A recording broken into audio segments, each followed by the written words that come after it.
បាទអរុនសួស្ដីបងប្អូននេះព្រឹករលឹមឡើងចុះពីត្រនំមកដោយញីដោយឈ្មោលនេះដាក់ចំណីឲ្យក៏អត់ចង់ស៊ីដែរដេញញីហ្នឹងនេះបានស្រូវបណ្ដោះបាទស្រូវបណ្ដោះនេះមានវីតាមីនខ្លាំងល្អនេះសោះនេះពងជិតក្រាបទៀតហ្នឹងអញ្ចឹងឈ្មោលវា stand by ឈួរជើងនេះឈ្មោល1 2 3 4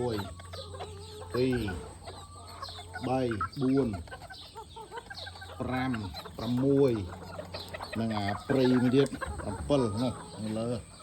នេះព្រៃបង្វឹកវា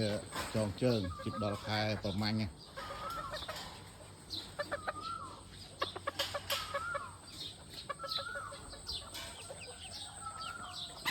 ណានេះដល់ហើយច្រើនណាស់បងប្អូនមានអីថតបង្ហាញបងប្អូនទៅបាទអរគុណ